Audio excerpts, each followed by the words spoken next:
Oh, good evening, good afternoon, good morning, or good night, all Liverpool fans from around the world. This is not an Arsenal stream, but let's all take a moment to laugh at Arsenal for a second. All right, cool. Now that we've laughed, it's a great time to be alive, isn't it, Drew? Right now, Chelsea are losing. The former title challengers of Chelsea, Inter Maresca, the Arsenal 2,400 stage of Mikel Arteta's rebuild of the Arsenal is apparently going well with no recognized striker, no recognized center forward, with a 1-0 loss to the mighty Graham Potter's West Ham, forever blowing bubbles. Listen, Drew, it's just me and you today. We're previewing City. There's a league title to be won. I don't think there's anything else we can really say about it. Give me your thoughts. How are you feeling? Are you feeling hopeful again? Has the hope returned after our terrible losses, our 2-2 loss to Everton, our 2-2 loss to Villa? I think it was for me, like, obviously there's pressure put on you when you're dropping results that you should have gotten over the line or almost had it over the line. But we did all of the work in the first half of the season to put us in this position. I think for me, the biggest like positive going in was it didn't look like Arsenal had enough to really push us. Like City already injuries, Pep crisis, like team not having the right energy in it after their insane run in recent years. Like it didn't look like anyone had what it takes to close that gap that we created from such a strong start from the first half of the season.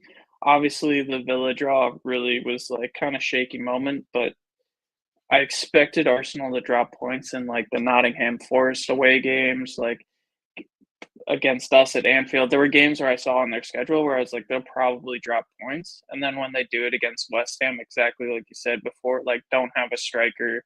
Like it's two games in a row now, Leicester and West Ham, where they just don't look like they can score or are struggling to score. So I was not as negative. I was more negative about our performances. But I think you saw in the chats, like versus Villa, I think my reaction wasn't as like blowing up, but um, definitely a lot more confidence going into City tomorrow. It almost feels like a free punch, considering we already had anticipated being like 5 points ahead of Arsenal versus the eight.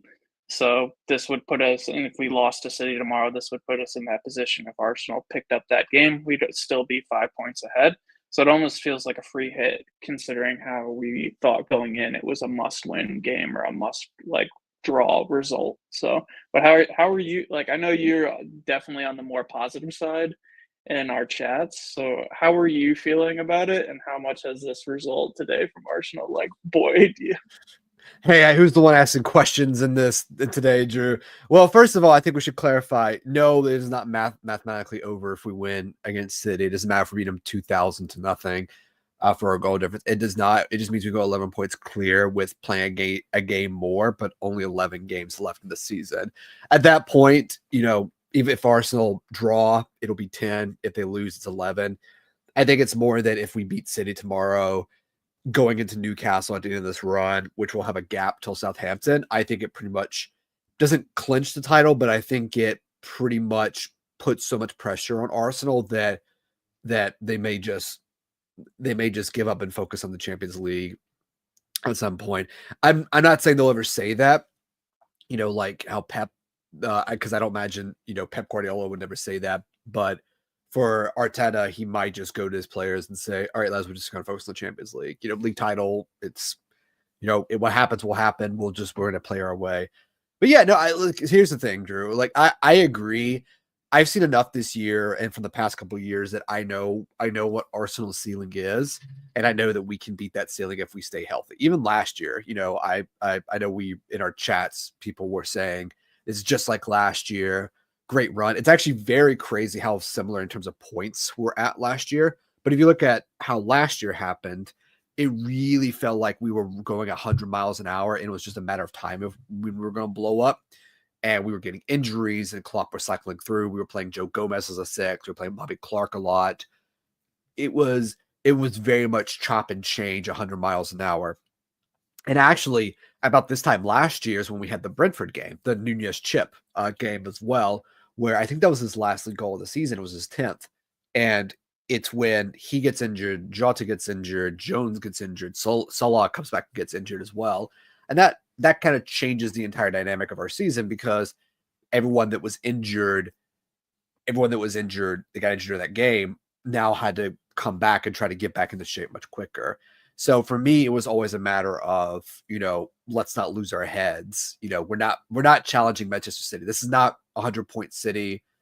Right now, our max total is 97, and that's the total we lost the league on back in 1819. I'm not saying we're going to get that, but we only need to break a 90 points and we'll win the league. That's always what I've thought this year. If we won 90 to 92, now, don't get me wrong, if we drop points in the next 2 games, that makes that very unlikely to happen.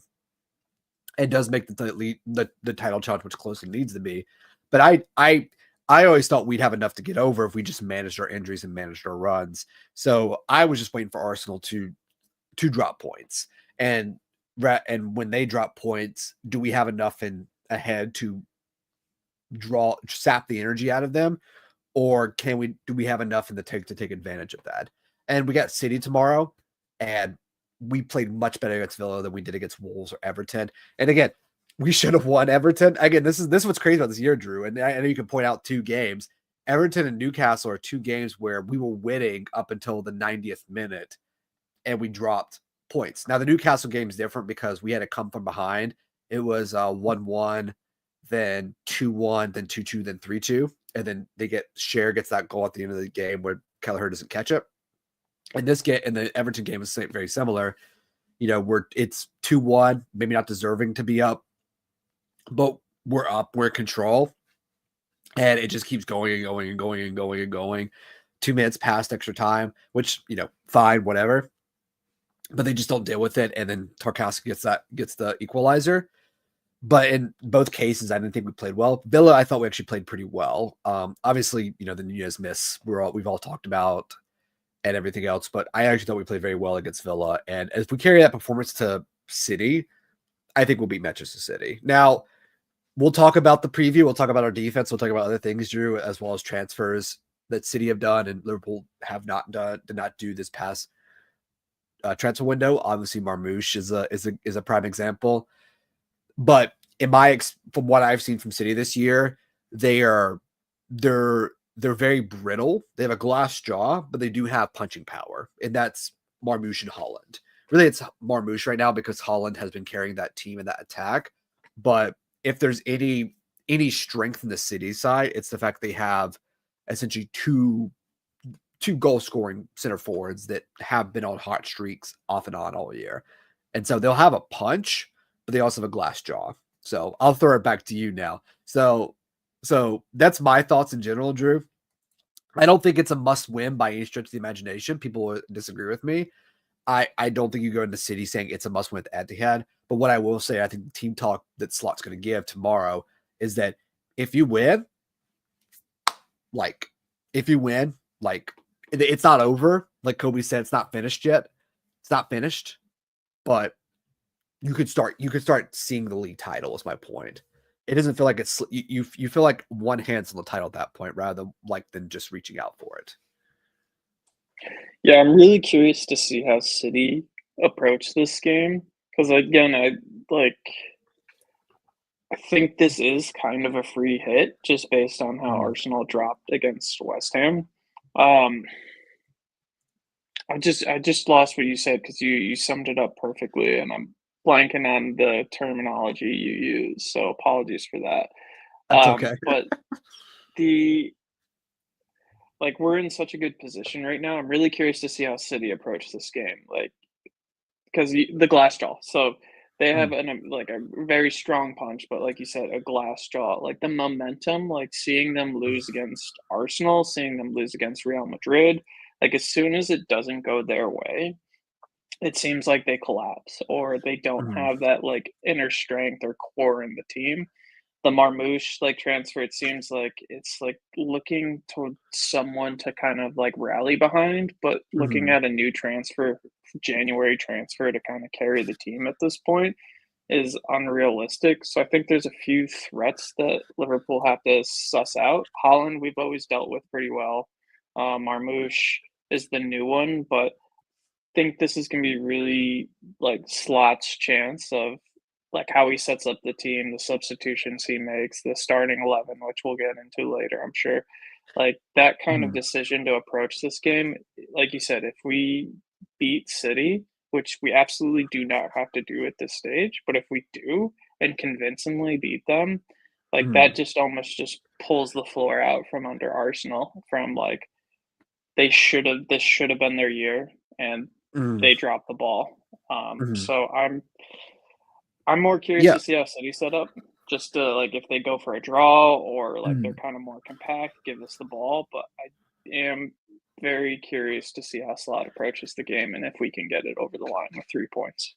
Absolutely. So I want to start with City first because I think that, everyone's been traumatized by Manchester City the past couple of years. I want to start about the players they bought in January. So they bought obviously Omar Marmoush, which is some people we wanted, and he had the hat trick for them. He's been pretty I would say he's come in, he's done what you wanted, but they bought him with a specific idea.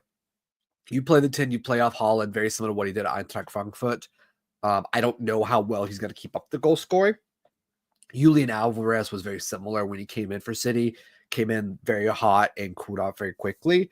He's very pretty much he's the Alvarez replacement. They sold Alvarez to Atletico Madrid this past summer, and they essentially replaced him with Omar Marmoush, who's a slightly older, slightly less pressing intense, a little bit more of a technical goal scoring 10 playing off the left, however you want to quantify that type of player.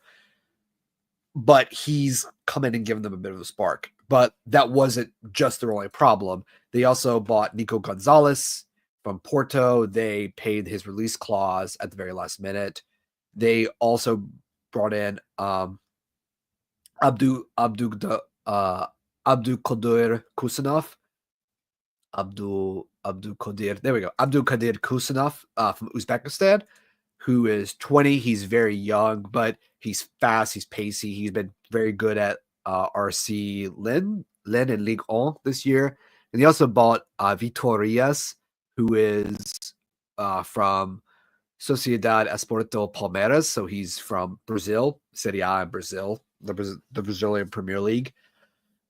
They essentially have to buy everyone. And we already have rumors this year that they're going to spend another 200 million this summer that people are saying because of what the charges are going to be or not going to be, etc. But they have to because their squad is old and it's falling apart. I was going to say, so you mentioned how are they going to set up in this game? I think Pep Guardiola is going to set up Manchester City the way he always sets up, where he's going to set up for them to play football, play their style. I don't expect them to sit back, but I will expect that he'll probably tell them to be more direct. That he's saying bypass the press and go direct. So just to kind of walk you through kind of like their team this year. So John Stones, who's been playing, has been injured. He is now 30. So he is very much on the wrong side of he's 30 and injured prone. Nathan Ake, 30 years old, who's probably going to play as well. Guardiola's the youngest of them, and he's 23. Again, he's been pretty good as their left back this year, but they've also had Rico Lewis play at right back, who's been pretty decent, I would say, but I would back any of our forwards, be it Gakpo or Diaz, against him. And if you look at their squad overall, it's just old. Like even Jack Grealish is 29. He's not a young attacking forward anymore. Kovacic is 30. The Ruben Diaz, who is their vice captain currently, he is 27, but he has been injury prone. And if he plays, they're going to play like three other center backs with him.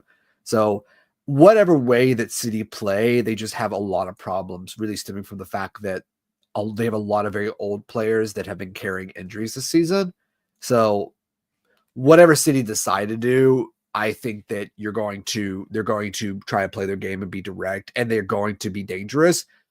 But if Liverpool get one goal ahead and we control the game, I think we'll run their legs off. I mean, I know Gravenberg has been subbed a lot recently to manage his minutes, and he's played a lot this season. Van Dijk's played a lot, Salah's played a lot, McAllister's played a lot, Szoboszlai's played a lot.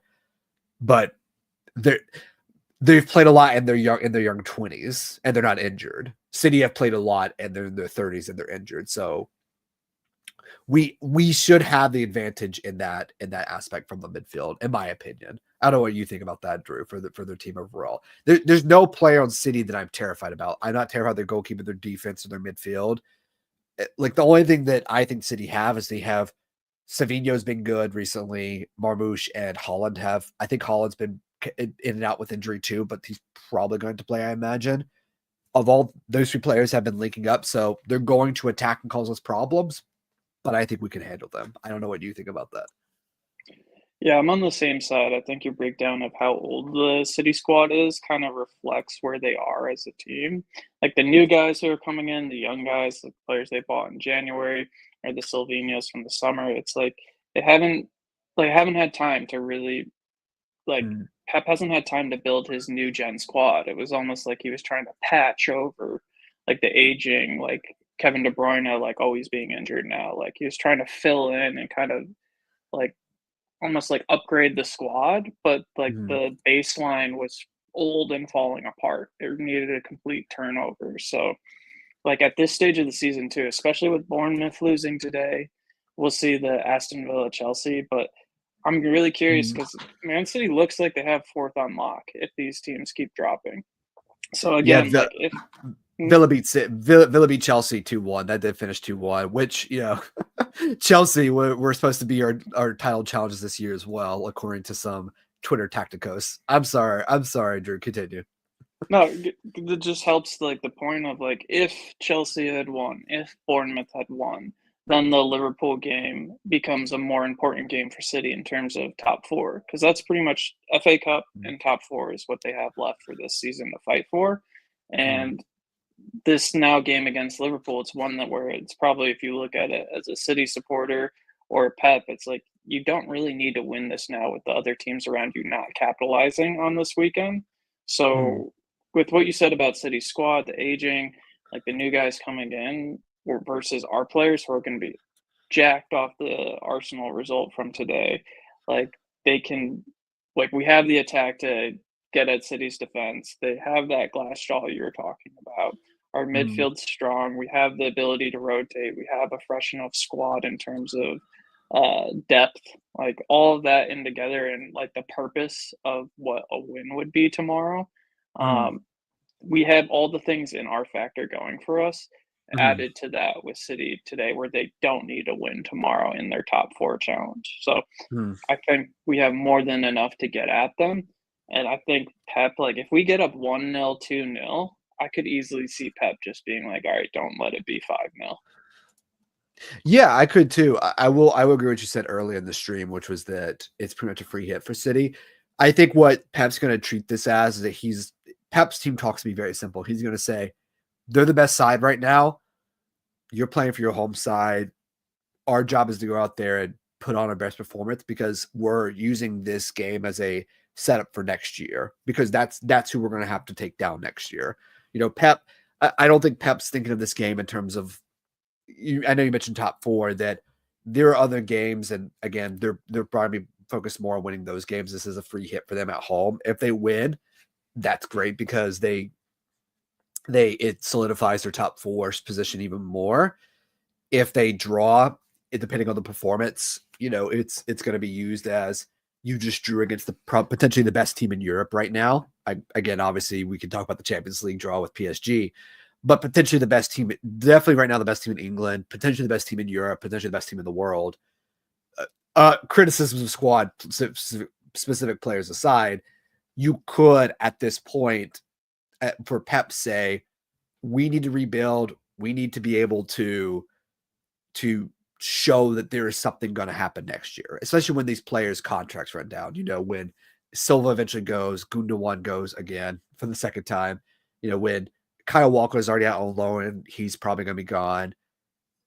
Akanji, Stones, De Bruyne. Diaz, De Bruyne as well. Who's poor Kevin De Bruyne. Like he gave both of his hamstrings for that treble win, for that Champions League win, and I think it's just ruined him as a player. He's 33, so I personally, I think that De Bruyne pretty much ran himself into the ground that season with his hamstrings until they both snapped, and he's just not the same player. Again, they could show up and he could give a hat trick of assists, and it's a 3-2 to City or a 3-3 to us or something like that. Something like similar to like the Newcastle game where he could just show up and say, "It's my last hurrah. I want to show out one more time." Proves that City still has something. But anything that Manchester City decided to do, it's going to be at curtained, lampshaded for next year. So yeah. So we'll talk about. Don't worry, John. We'll talk about who starts up front tomorrow. I think we all have different thoughts as well.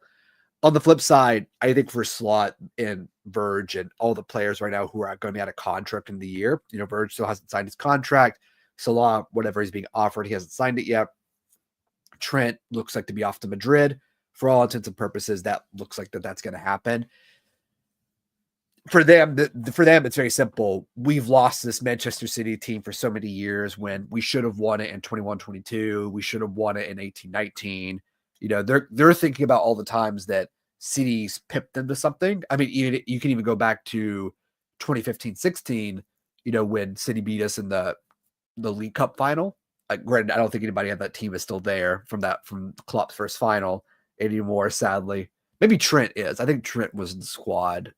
No, he Joe wasn't squad Gomez. yet. Joe Joe Gomez had Gomez, to be there. who's out for the season. Who's out for the season, sadly, it looks like. Joey G will be saying, "Revenge me, guys. Give me revenge." I think the team talk is going to be. I think Slot's going to probably start the same side he did against against Everton. I expect he'll probably start Jota over Diaz, though. It'll probably be, if Gakpo can go, it'll be Gakpo, Jota, Salah. I think we're going to see a very, very standard side. He's been starting Jota. He's been giving Diaz 60 minutes as well, trying to get them back into some form.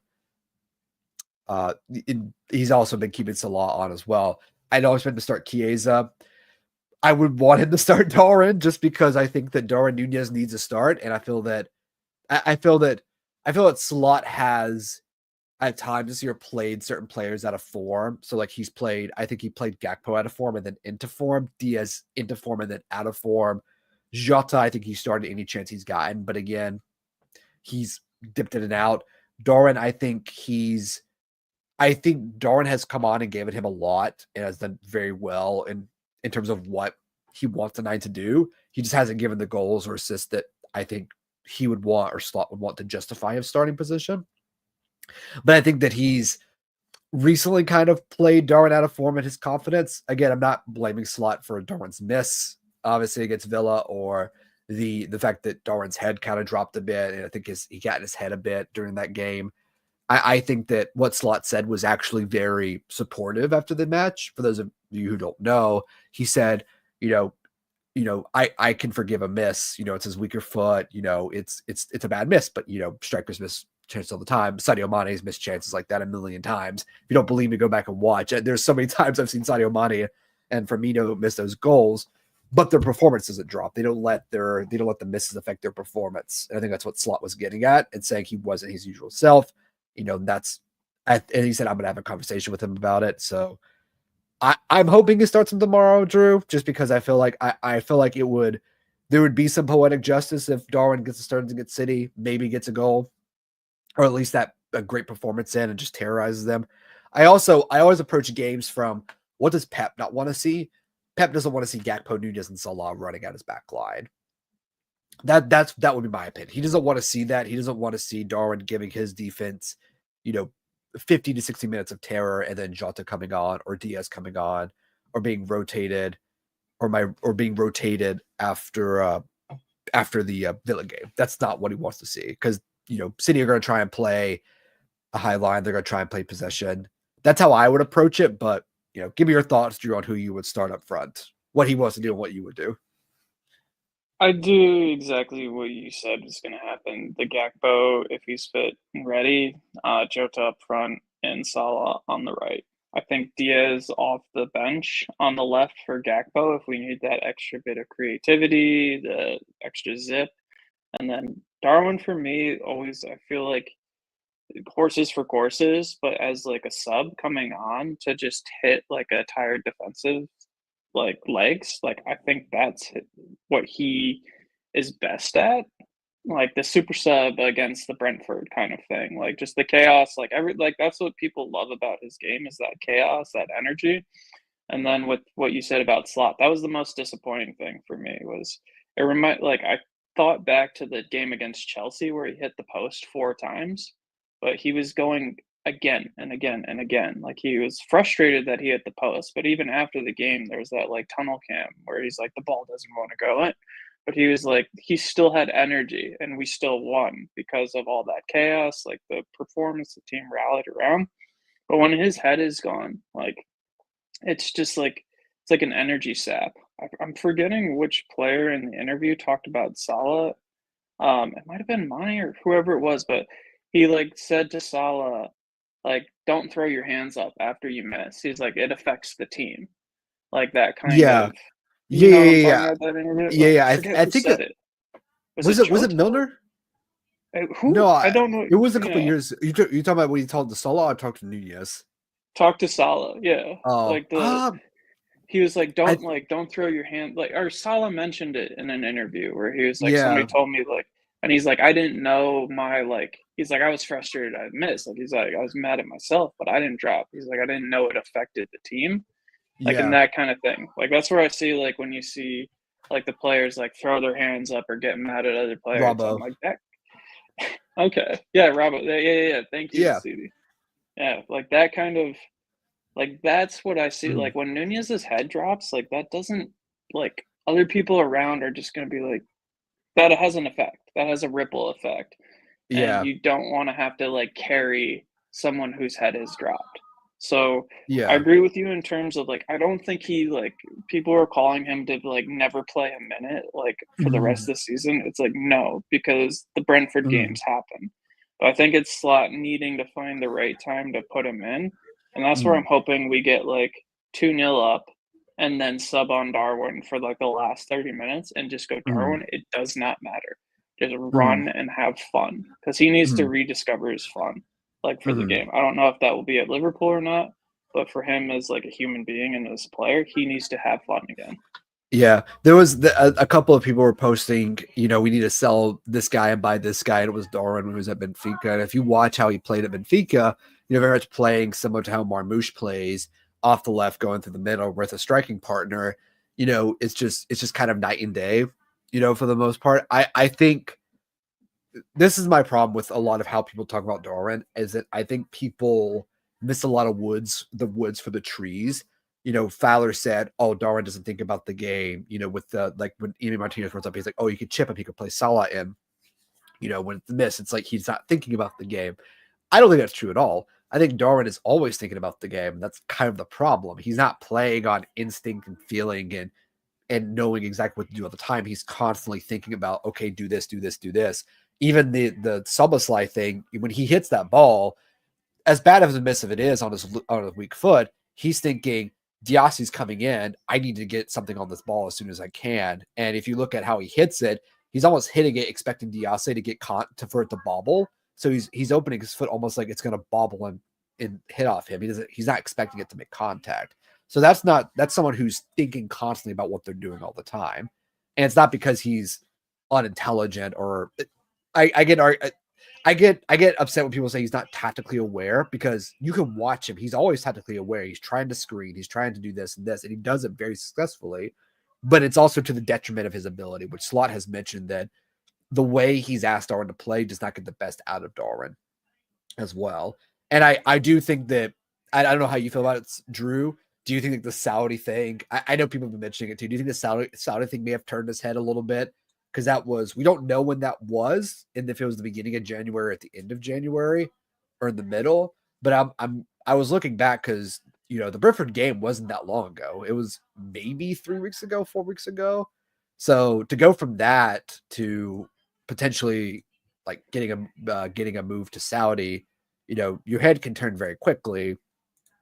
Your head can be turned very quickly, and I'm just wondering if maybe that, yeah, January 18th is when it happened, so a month ago, pretty much, but before the transfer window, before the January transfer window closed.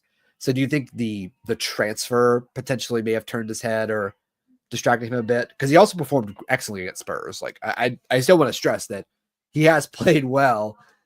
He has had good games without scoring since Brentford. Yeah, I'm like more aligned on what you said about like the thinking too much. It's like it's almost for me when I see it, it's like he can't slow down his thoughts or like he Mm, can't have that the composure is the word people use a lot, but it's mm, like that for me is what I'm seeing with it. It's like reminds me of that scene from like Last Samurai where it's like too many mind. Like mm, he's thinking too hard. He doesn't want to mess up. Like it's mm. like almost Yeah. like you can see the stress like from him as a Mm, player. And that's mm, not to do with his ability or his like capability. It's just the mental side of the game where it just seems like he's in his head too much. And mm. but the Saudi rumors, it's like I just think it's almost like he wants a nut. Like it's a nut. Like for that, like too thinking too much. It's like the stress is there, the pressure's there, all of that. And Mm, it's like he's probably from his point of view is probably like I'm giving my all. Like why are people on my back? mm, Like you said, it's like Jota had a huge miss against Aston Villa. Like he did not get the same level of reaction. I think for me personally, it was because Jota showed he still kept in the game, had that mm, shot off the crossbar, like kind of thing. But mm. it's that Saudi rumor, like you saw the interview with him and Diaz where he was like made the joke about Saudi money, but it's one of those things where was he 24 years old, 25 years old? It's 25 like a now. young, yeah, it's like a kid almost in some ways. Like he's probably making a joke, like, and then like Twitter is gonna take it to the nth degree. It's just like he doesn't want to play for Mm, Liverpool. He's already out, like kind of thing. Where mm. I think his post, like, it took him 3 times to get it right, but just the sentiment of, like, he's like, I'm gonna give it my all. I believe Yeah. that wholeheartedly. I don't know if he'll be here next year, Mm, but I have no qualms about him playing for us for the mm, rest of the season. mm. Yeah, no, absolutely. And like I said, he's just our Emil Heskey, and he very much is he has followed the Heskey trajectory of big money signing, has all the physical capabilities. He's just the inverse of personality. I don't know if you remember Emil Heskey, Drew, or I've gone back and watched him. Do you remember Heskey a little bit? He was right before my time. I started watching 2008. Yeah, so I would say like 2005, 2006, 2007. So Heskey had gone by then, but it's one of those things where you learn about and you watch games. You're like, oh, Emil Heskey, and then you read and you watch the games. And it's very similar in terms of physical profile, technically a good footballer, should score more, never quite scores as much as you would expect. And it's very difficult to play number 9 for Liverpool.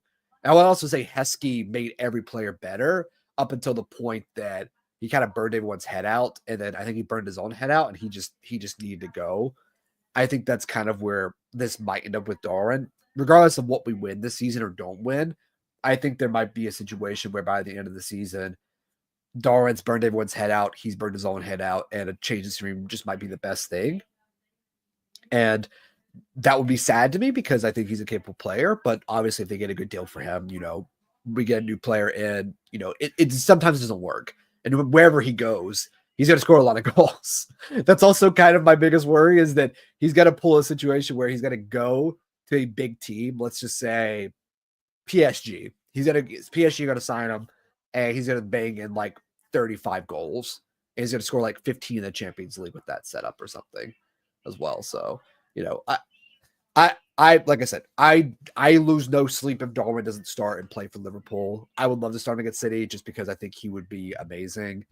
But that's just all me. All right. So everyone, we have over almost 3,000 people watching right now. Make sure you head over to YouTube, hit that like, share, and subscribe button. Get in the comments, share your thoughts. We've had a bunch in here. Lissetti, my father is in here as well.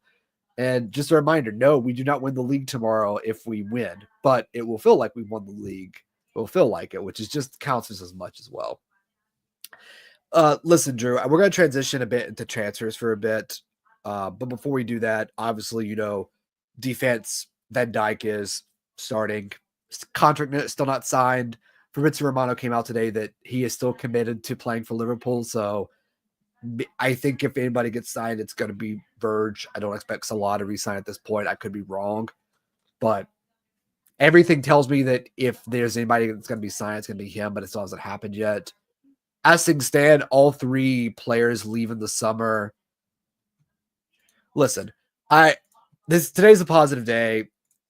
Some positive news that Liverpool have already been looking for a right back. So it tells me Trent's gone. The Wesley from Flamingo. He's 21 and he's available for around 30 million euros. I'm actually pulling up the stats right now. If they're going to buy Wesley, I think Bradley's going to stay, but Calvin Ramsey's probably getting sold on, who I actually really like, but he just has been injured, hasn't played that much. If all three go in the summer, Drew, which is what's happening right now, are you gonna be in the mindset of this is the last league title I'm gonna see in my lifetime? Are you gonna be that downtrodden? Or are you gonna be more of like it'll be tough for a summer or two, but after that it'll be fine? I don't think all three are gonna go. I'm with you on the Van Dijk staying and then potentially Salah leaving. I think Trent's at the door already, but um, let's say your question, if all three leave, I'm not um, in the impression that we're never going to win the league title again. I think it would take Slot another year or two, depending on how Mm. Arsenal revamp, if they get a striker, and then City how they revamp. It could be one of those like almost 90 like the 90s Bulls scenario where we Mm. let go of the stars at the wrong time for a rebuild that never works out. Like that's always a possibility, Mm. but I think that the right people are in place to right people are in place to Mm. have that transition. It might take a year or two to get back to the top. I Mm. really don't think you can afford to lose Van Dijk at this point. Just Mm. because of if you look at our center backs of like Kanate, Gomez, Van Dijk, Kwanzaa, Kwanzaa. Yep. yeah, it's like Nalo. you don't have like even like Kanate is brilliant, but he's injury prone. And Mm. like for that leader to step up, I don't think Kanate's ready yet. And Van Mm. Dijk has at least 2 more years in him to find kind of the right step forward in that versus Salah. Like I think we should sign him, but you eventually do need to replace what he brings to this club. So Mm. that is a sacrifice we're going to have to make at some point. And then I'm Mm. not worried about Trent with Connor Bradley, and I do think the market's is plentiful in terms of a left back for replacement for Robbo. So I'm not that worried, except Mm. if we don't renew Van Dijk, I think it could be like a very hard season next season. But are Yeah. you confident? No, so here's the thing. I said this. I said this. I think a month ago. I think when we had when I had to host the or American show, we had the best American host this time instead of the other one. We had the East Coast Bostonians instead of the L.A. L.A. West Coast. I can't think of a good funny term like that. What's a good funny term for an L.A. Someone who lives on the West Coast, Drew? What's a good funny like Yeah, term? Regional humor. I'm an East Coast transplant, so I'm not trying to rep the West Coast too hard. Fair But enough. Fair enough. So I said it wouldn't be a disaster. As long as they got in who they needed to get in.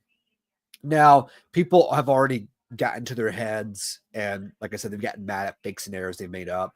They've already come up with the idea that we need to sign 4 players, which I where are you going to register them? You have to sell players before you sign those 4. I think that we're probably missing 2 players right now. Like there are 2 positions you probably could sign. It's a fifth defender and another midfielder or another forward. Really, I mean the forward one's mostly because of form, but right now we have 6 attacking options and we're not even using all 6. We've been mostly using 3 to 4 to 5. Chiesa really hasn't played that much, though. I'm waiting to see when Slot unleashes Chiesa. I think he's been waiting.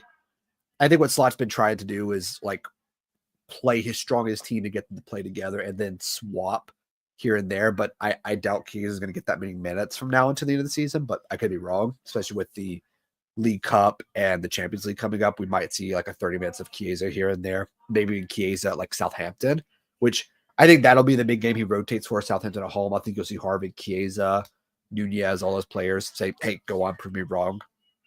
Kwanzaa, maybe Nalo, but we'll see. I'm That's a reality I don't want to live in because it's a reality that's going to be tough. And I know that the instant those 3 go out the door, Liverpool are going to start the season off, regardless of any transfers, a weaker side, just a weaker first 11. maybe not a weaker squad from the 25, but a weaker first team. Like the gap between the top first player to your 25th is now very close, but it's very close in the sense of you went from being world class to okay to everyone's just kind of okay to decent. And I don't think that's a fun world to live in. That's a Chelsea world. And we just saw today that Chelsea, as deep as they are, spending £2 billion, couldn't beat Villa at home. So I think Van Dijk is the crucial one because he's the hardest to replace, in my opinion. Salah, you can rejig the attack. You can do a lot of different things, especially with the amount of wages he's on. Trent, as unique as Trent is at right back, you could play a little bit more conventional. You could buy certain players as well. And again, like I said, you could buy a striker, another midfielder, a center back, or a left back. Again, I think there's so many things you could do. Slot and Hughes know what they want to get in the summer, so I'm not too worried about who they target because as we've probably seen, they've already got the next goalkeeper in. They're already potentially looking at the right back with Wesley at Flamingo, who has 80 games right now. So I think they're already planning certain positions. So next year, I think what happens if all three go, and let's say we sign 5 players this summer. Let's say we sign hypothetically a striker or forward, striker, forward, whatever. They sign a 10/mid. They sign a right back. They sign 2 center backs, and they sign a left back.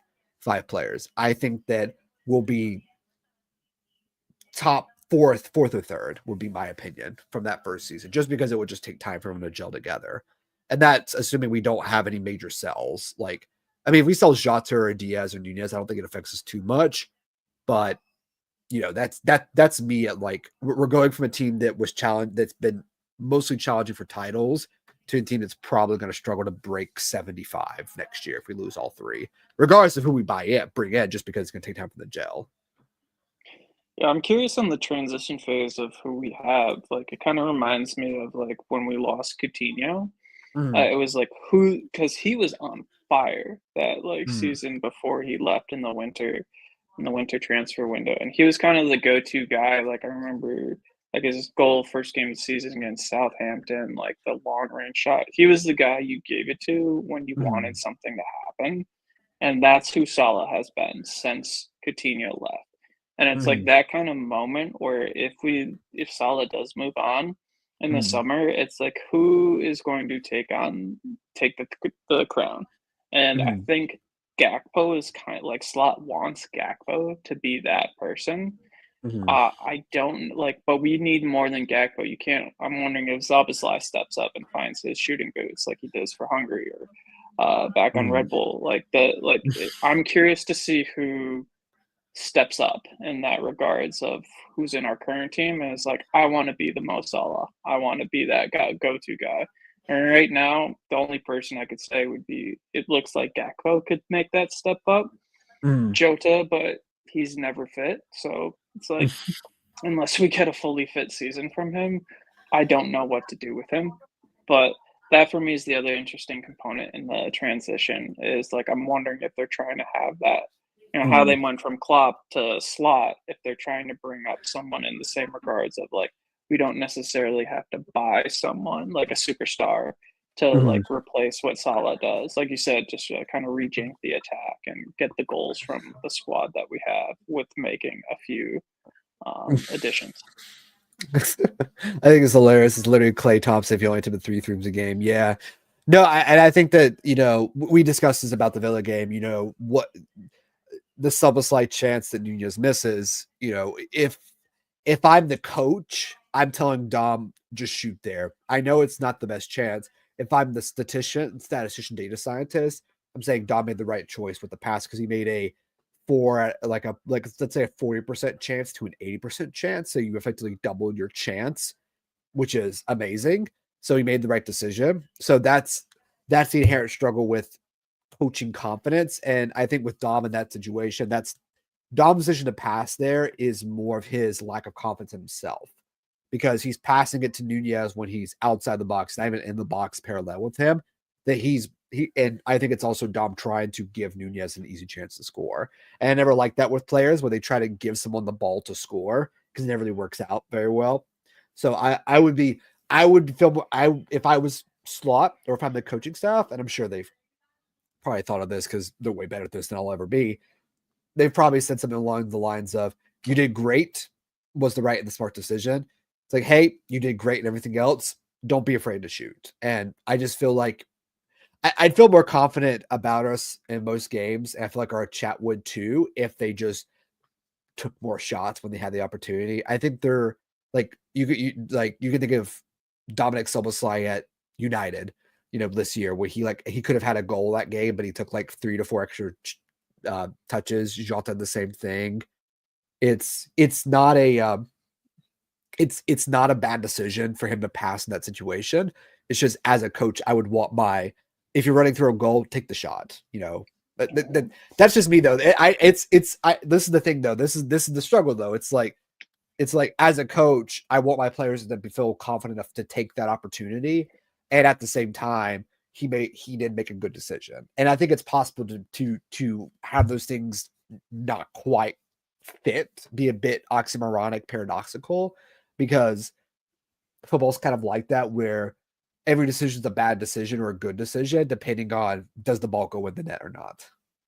Yeah, it's like I agree with you, and it's termed like for me, it was like if I saw that, like when I saw it from behind, like Mhm. Zoboslai from like that view where you're looking right behind him, it was Yeah. like you're one on one with the keeper, like Mhm. you should shoot.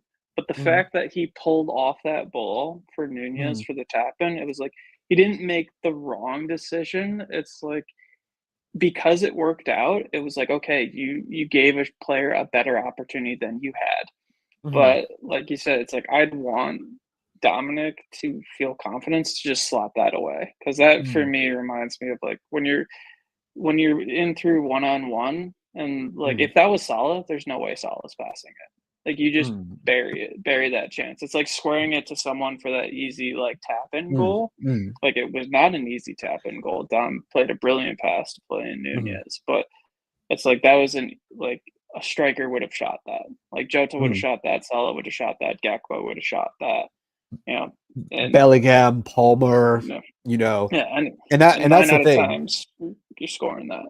Yeah, and that's a confidence thing as well. And I think that's what if I was Arne Slot, if I'm looking at buying a forward for the 10 position, which is what they're probably going to buy, whoever that may be like Benjamin Sheshko, or it might be Kubo at Sociedad, who's more of a right winger playmaker than he is a center forward 10. But Florian Wirtz, if Wirtz is one again, run on one, who's not as athletic as Dominic Soboslai, but if you have someone in that position, you're taking the shot. Like Coutinho takes a shot there, Ozil takes a shot there.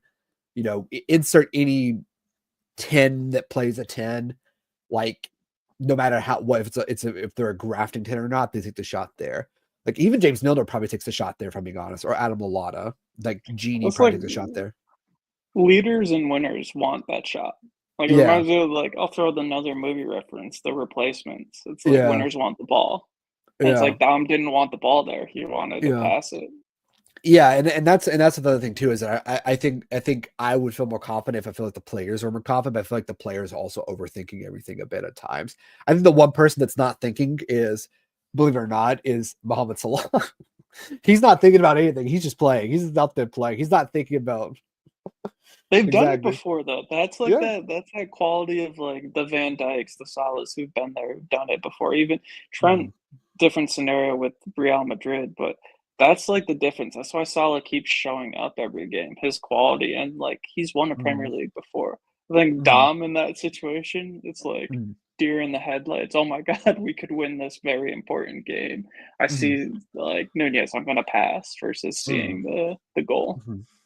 Yeah, no, absolutely. And I think that and I personally, who's someone who really likes Dominic Soboslai, I rate him very highly. I might be the last man on earth at this point that may rate him highly as a No, footballer. I like him At some too. point, no, no, I know, Drew, I know. I'm just saying, I'm bearing the martyrdom of being a Dominic Soboslai Liverpool supporter, not Hungary or Leipzig supporter.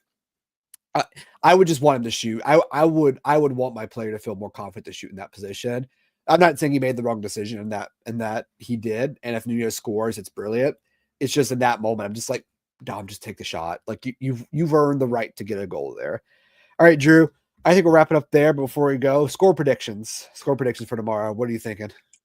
Well, I can't do a score prediction. As you know, every time I do a score prediction, we drop points. So I'm just gonna say solid man of the match. I'm sorry. Solid Put man it of out. the match. Oh, Yeah. oh, goodness, taking the coward's way out for dropping points. I don't care. I'm okay with being wrong. You have to have the courage, the bravery to be around.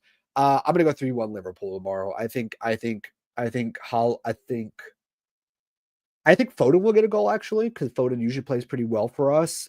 I think Foden will get a goal, but I think for us it'll be Salah, one of Jota and Nunez, and you know what? Maybe McAllister. I think McAllister gets a goal because McAllister's been on a bit of a goal scoring run recently, and as well.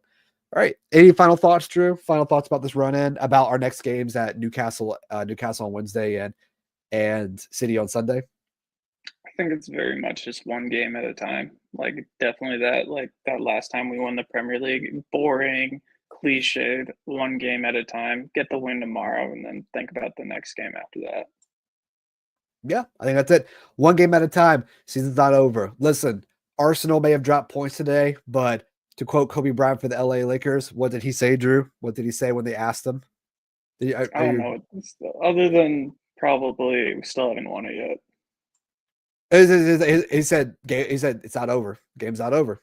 That's what he said. It's like it ain't over. They asked him, "You're 3-0 up. You're two. I think it was 2 games up and 3 games up." And he says, "It's not over till it's over."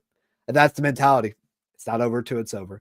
Myself, Drew, everyone watching, all 3,000 of you watching us in the LFC transfer room on Twitter or YouTube/X. Make sure you head over to YouTube, hit a like, share, subscribe, follow us, comment, get in the comments down below, like we've had them come up on the screen. We like to engage with these conversations. It's alive, it's a community. If you're following us on X, watching us on X, make sure you follow us, hit a like, hit a retweet. I know we'll be posting stuff about it throughout the game, so make sure to follow that up as well. From myself, the American Dan, from Drew, who is the only Drew, but the American Drew, which is the best Drew. Have a good night, have a good evening, or have a good morning. Up the Reds tomorrow. You'll never walk alone. There's a title to be won, and it's not over.